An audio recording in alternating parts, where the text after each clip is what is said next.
तो ये संग जिनवू इस दुनिया का सबसे वीकेस्ट हंटर की रैंक ई है, जो कि सबसे लोएस्ट रैंक मानी जाती है और एस सबसे स्ट्रॉन्गेस्ट रैंक। तुम एपिसोड के स्टार्टिंग में देखते हैं संग जिनवू एक डंजन की रेड पर जा रहा है और वहीं एक दूसरे कोने में दो हंटर्स मिलकर संग जिनवू का मजाक बनाते हैं कि संग जिनवू दुनिया का सबसे वीकेस्ट हंटर है, क्योंकि जिनवू सबसे वीकेस्ट डंजन में मरते मरते बचता है हर बार। फिर पूरी हंटर गैंग उस डंजन के अंदर जाती है। ऐसी सबको उम्मीद थी जिनवू जाते ही बहुत बुरी तरह से मरता है वहाँ के मॉन्स्टर से। जिनवू वहाँ पर मरने ही वाला था, लेकिन तभी वहाँ पर उस टीम की हीलर आ जाती है। संग जिनवू के ऊपर जो चोट लगी तो उनको हील कर देती है। वो हमें एक्सप्लेन करता है कि ये क्रिस्टल जो होते हैं ये एनर्जी काफी अच्छा सोर्स है और इनसे काफी सारे पैसे भी कमाए जा सकते हैं। ये हो सकता है क्रिस्टल आगे जाके फॉसिल फ्यूल को भी रिप्लेस कर दे। शिन शिफ्ट होता है फिर से संग जिनवू की तरफ। तो वो उन सभी हंटर्स ने मिलकर इस डंजन को क्लियर कर दिया है, लेकिन तब उन्हें यहाँ पर पता चलता है इस डंजन के अंदर एक और डंजन है, मतलब ये डंजन एक डबल डंजन है। इसके बाद वो सब वोटिंग करते हैं क्या उन सबको उस डंजन के अंदर जाना चाहिए या नहीं। आधे लोग हाँ बोलते हैं कि उन्हें उस डंजन के अंदर जाना चाहिए, लेकिन आधे लोग ना। संग जिनवू का वोट बचा, अगर वो ना बोलता है तो वो अंदर नहीं जा पाएंगे, लेकिन संग जिनवू प्रेशर होने की वजह से हाँ बोल देता है, क्योंकि संग जिनवू को पैसों की बहुत ज्यादा जरूरत है, क्योंकि उसकी माँ इटरनल स्लीप पर है और उसकी बहन अभी काफी ज्यादा छोटी है, क्योंकि अभी वो सिर्फ हाई स्कूल में ही है। कुछ देर चलने के बाद हंटर गैंग काफी बड़े गेट को देखती है। इसके अंदर जाने के बाद वो देखते हैं यहाँ पर एक काफी बड़ा मंदिर है, जो कि कुछ और भी हो सकता है, लेकिन फिलहाल हम इसको सिर्फ एक बहुत बड़ा रूम बोलेंगे। और उस रूम के अंदर जाते ही वहाँ पर आग लग जाती है, जिससे वहाँ पर लाइट अप भी हो जाता है। पूरी हंटर गैंग वहाँ पर जाने के बाद देखते कि वहाँ पर काफी बड़ी बड़ी स्टैचूज हैं, और ये देखने के बाद वहाँ से एक इंसान वापस जाने की कोशिश करता है, लेकिन तभी वहाँ की सबसे बड़ी स्टैचूज की आंखों से काफी बड़ी लेजर निकलती है और उस इंसान को मिनटों में एक राख बना देती है। ये देखने के बाद वहाँ पर सभी हंटर्स पैनिक करना स्टार्ट कर देते हैं और वहाँ से काफी सारे हंटर भागने की कोशिश करते हैं, लेकिन कुछ भी काम नहीं आता। वहाँ की सभी स्टैचूज मिलकर उन सबको मारने लग जाती हैं। तभी संग जिनवू नोटिस करता है अगर हम उस बड़ी स्टैचूज के सामने प्रे करें तो शायद वो हम सबको छोड़ दे, लेकिन फिर ये भी काम नहीं आता और इसके बाद वहाँ पर ऑलमोस्ट सभी हंटर्स मरने वाले थे। तभी संग जिनवू सोचता है कि अगर वो खुद को सेक्रीफाइस यहाँ पर कर दे तो शायद सब बच जाए। ये सभी लालची लोग संग जिनवू को वहाँ पर अकेला छोड़ के वहाँ खुद की जान बचाने को भाग जाते हैं और संग जिनवू वहाँ पर अकेला रह जाता है। संग जिनवू यहाँ पर अपना एक हाथ और एक पैर खो देता है और तब वो मरने ही वाला, तब उसकी आंखों के सामने एक लाइट फ्लैश होती है। तब संग जिनवू वहाँ पर बेहोश हो जाता है। कुछ दिनों बाद वो एक हॉस्पिटल में उठता है, हाथ और पैर दोनों एकदम सही है। फिर हॉस्पिटल में कुछ दो हंटर्स आकर संग जिनवू को बताते हैं कि जब वो उस डंजन के अंदर गए संग जिनवू उनको वहाँ पर बेहोश पड़ा हुआ मिला, लेकिन जिनवू की आंखों के सामने कुछ गेम टाइप बाहरी थे जो कि सिर्फ वही देख सकता था। हम फिलहाल के सिस्टम बोलेंगे और ये सिस्टम को 10 स्पीड अप और 10 किलोमीटर भागने के लिए बोल रहा था। आई मीन और भी बहुत कुछ। स्टार्टिंग में जिनवू इनको इग्नोर करता है, लेकिन बाद में सिस्टम उससे जबरदस्ती करवाता है और ये डेली टास्क कंप्लीट करने के बाद जिनवू की बॉडी में काफी सारे चेंजेस आते हैं और उसको एक की भी मिलती है और वो की एक स्मॉल डंजन की, जहाँ पर जिनवू जाता है, लेकिन उसको वहाँ पर जाना नहीं चाहते, लेकिन वो फिर भी जाता है। के बाद उस डंजन में उसको कुछ गॉब्लिन्स मिलते हैं जिनको जिनवू इजिली हरा देता है। पहले जिनसे वो डरता था वो उनको इजिली हरा पाया था अपने सिस्टम की पावर अप की हेल्प से। फिर वहाँ पर कुछ दूसरे मॉन्स्टर्स भी आते हैं जिनको जिनवू को हराने में थोड़ी प्रॉब्लम होती है, लेकिन वो उनको भी हरा देता है। लेकिन फिर जिनवू के आगे काफी बड़ा सांप आता है, लेकिन वो अभी जिनवू की पावर लेवल के हिसाब से भी बहुत ज्यादा स्ट्रॉन्ग है और फिर जिनवू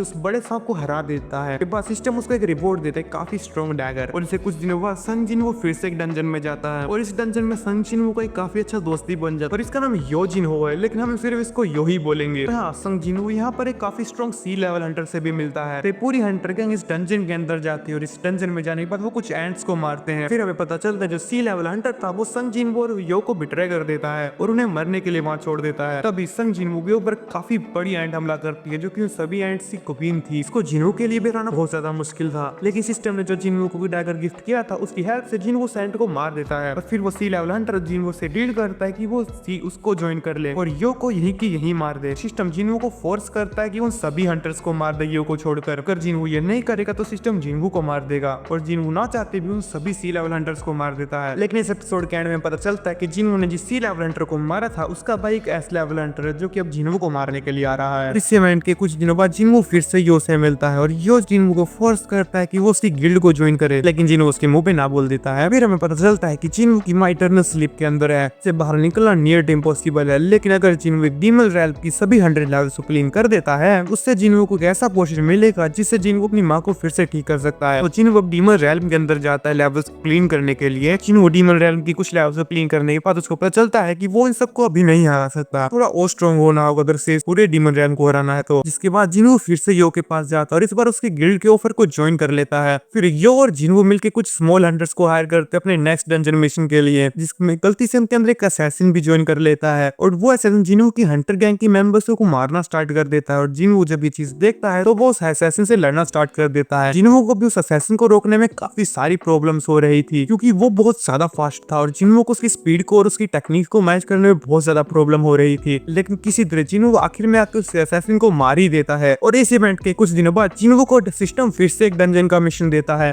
जिन्हों की बार जाता है तो उसके ऊपर काफी स्ट्रॉन्ग सोल्जर्स अटैक कर देते हैं और वैसे तो जिन्हों वैसे सोल्जर्स को इजीली हरा देता है, लेकिन इनसे लड़ते हुए जिन्हों को काफी सारी प्रॉब्लम हो रही थी कि ये बहुत ज्यादा स्ट्रॉन्ग थे और उन छोटे मोटे सोल्जर्स को हराने के बाद जिन्हों इस डंजन के बॉस से लड़ता है जिसको नाम हम फिलहाल के लिए इग्रिस रखेंगे ताकि तुम कंफ्यूज ना हो। तो जब जिन्हों पहली बार इग्रिस से लड़ता है तो जिन्हों को बहुत ज्यादा प्रॉब्लम होती है क्योंकि जिन्हों और इग्रिस बिल्कुल बहुत ज्यादा इक्वल थे, बल्कि कुछ मामलों में इग्रिस जिन्हों से भी ज्यादा स्ट्रॉन्ग था और इग्रिस जिन्हों को इजीली और पार कर रहा था। आई मीन कुछ मामलों में तो इग्रिस जिन्हों को हरा भी रहा था। इस डेडली फाइट के बाद किसी तरह जिन्हों इग्रिस को हरा ही देता है, लेकिन फिर भी वो माइंडलेस सोल्जर अभी भी जिन्हों पे अटैक कर रहे थे। अभी सोल्जर से जिन्हों हारने ही वाला था, लेकिन तब इस सिस्टम की हेल्प से जिन्हों सभी को हरा देता है और इस डंजन के क्लियर करने के बाद जिन्हों को एक बहुत स्पेशल पावर मिलती है राइस नाम से। अगर किसी भी जिन्हों मरे इंसान के सामने जाके राइस बोलता है तो वो उसकी शैडो आर्मी को ज्वाइन कर लेगा और इसी के साथ ये सीजन यहीं पर खत्म होता है। इससे आगे स्टार्ट होता है सीजन 2। तो इस सीजन के स्टार्टिंग में जिन्हों एक डेड डंजन के अंदर जाता है और इस सीजन के स्टार्टिंग में तुम देख ही सकते हो कि जिन्हों कितना ज्यादा चेंज हो चुका है। मतलब भाई की ट्रिप अलग ही लेवल पर चल रही है सीजन में। और इस सीजन के स्टार्टिंग में जिन्हों के साथ एक दूसरी लड़की भी होने वाली है क्योंकि जिन्हों की बहन ने उसको बोला था कि उसकी एक दोस्त है जो कि वो भी कंटर बनना चाहती, तो जिन्हों उसको अपने साथ ही रखे। तो जिन्हों फिर से एक डंजन की रेड पे जा रहा है, वो भी एक ए लेवल हंटर के साथ। लेकिन जब हंटर गैंग अंदर जाती है तो वो डंजन रेड डंजन में बदल जाता है। इसका मतलब कोई भी हंटर इस डंजन के अंदर आ ही नहीं सकता। वो ए लेवल हंटर अपने साइड सभी स्ट्रॉन्ग हंटर्स को ले लेता है और जितने भी वीकेस्ट हंटर थे वो जिन्हों की साइड चले जाते हैं। तो ये दोनों हंटर गैंग दोनों अलग अलग पार्टीज में बट चुकी है। ए लेवल हंटर की गैंग के ऊपर आइस भी अटैक कर देते हैं जिनको ए लेवल हंटर इजीली हरा देता है। वहीं दूसरी तरफ जिन्हों की गैंग में आराम से कैंप फायर की गेम चल रही है, लेकिन दूसरी तरफ सन जिन्हों सभी आइस बियर को खत्म कर देता है और उनको अपनी शैडो आर्मी भी ले लेता है। और कुछ टाइम बाद वो ए लेवल हंटर जिन्हों की गैंग के ऊपर हमले करने के लिए आता है। वो ए लेवल हंटर जिन्हों के ऊपर काफी ज्यादा गुस्सा है। आई मीन वो ई लेवल हंटर होकर अब तक कितना सेफ कैसे हो सकता है। और वहीं उस ए लेवल हंटर के पास जितने भी हंटर गए थे वो सभी मारे जाते हैं उन आइस एल्फ के हाथों। पर तभी वहां पर आइस एल्फ फिर से हमला कर देते हैं उन सभी के ऊपर। और जिन्हों उस आइस एल्फ की आर्मी को हराने के लिए अपने शैडो आर्मी का यूज करता है। तो दोनों तरफ काफी बड़ी फाइट होती है। लिटरली जिन्हों की शैडो आर्मी के पास काफी बड़ा अपर हैंड था और वो सभी मिलकर आइस एल्फ को इजीली ओवर पावर कर पा रहे थे। लेकिन तब भी वहां पर वो ए लेवल हंटर जिन्हों को मारने के लिए फिर से कोशिश करता है, लेकिन इस बार वो ए लेवल हंटर खुद ही मारा जाता है और जिन्हों उसको भी अपनी शैडो आर्मी का पार्ट बना लेता है। उसका नाम जिन्हों आयरन रखता है। आर्मी के पास सिर्फ उनका किंग ही जिंदा बचा है जिसको हराने के लिए जिन वो सभी शैडो आर्मी एक साथ लड़ते हैं और काफी लंबी फाइट और काफी अच्छे एनिमेशन के साथ जिन वो उसको हरा ही देता है। लेकिन उसको मारने के बाद जिन वो अपनी शैडो आर्मी में उसको ऐड करने की कोशिश करता है, लेकिन फिलहाल जिन की लेवल के हिसाब से वो कुछ ज्यादा स्ट्रॉन्ग है एल्फ किंग, इसलिए जिन वो उसको अपनी आर्मी में नहीं ऐड कर पाया। और एल्फ किंग के हारने के बाद रेड डंजन भी नॉर्मल डंजन हो जाता है जिससे जिन वो बाहर आ जाते हैं और बाकी सब हंटर भी सेफली बाहर आ जाते हैं। लेकिन उस डंजन के बाहर कुछ एस लेवल हंटर भी खड़े थे और उनको डाउट होता है कि जिन वो एक ई लेवल हंटर तो बिल्कुल नहीं है। कुछ दिनों बाद जिन वो फिर से डीमन रेल में जाता है और जिन वो इस बार भी डीमन लेवल को क्लियर नहीं कर पाया क्योंकि अभी भी वो इतना ज्यादा स्ट्रॉन्ग नहीं हुआ है, इसलिए जिन वो वापस आ जाता है। इसके बाद जिन वो कुछ ज्यादा ही बोर हो रहा था तो इसके बाद वो अपनी रैंक चेक करवाने चला गया और किसी को हैरान नहीं होनी चाहिए क्योंकि वो एस रैंक की था। कुछ डायलॉग्स और फार्मिंग के बाद जिन वो माइनिंग पर जाता है। अगर तुम्हें याद नहीं हो तो इन डंजन्स में काफी इंपॉर्टेंट जेम्स भी मिलते हैं और इनकी माइनिंग के लिए कोई ना कोई तो चाहिए ही। तो जिन अपना बेस बदल के वहाँ पर माइनिंग के लिए जाता है। लेकिन जिन्हों का इस माइनिंग पर आने का मेन रीजन ये था कि वो इस डंजन के मेन बॉस को मारना चाहता था और जिन्हों इस डंजन के मेन बॉस के उनको ढूंढ भी लेता है। लेकिन वो जो वहाँ जाने वाला था उसके पीछे चाहिए आ जाती है। और अगर तुम्हें नहीं पता तो चाहिए एक एस लेवल हंटर है। तो इस इवेंट की कुछ दिनों बाद कुछ छोटी रैंक के हंटर जिन्हों को अपना सामान उठाने के लिए जाते हैं एक डंजन में, क्योंकि लोगों को अभी तक नहीं पता कि जिन्हों एक एस लेवल हंटर है। लोगों के लिए तो बस ई लेवल ही हंटर है। लेकिन उन हंटर्स के लिए वो डंजन कुछ ज्यादा ही पावरफुल था और उनके ऊपर कुछ मोस्टर अटैक करते हैं, लेकिन फर्स्ट वेव को इजीली संभाल लेते हैं। लेकिन तभी सेकंड वेव में कुछ पावरफुल और मोस्टर उनके ऊपर अटैक कर देते हैं जो कि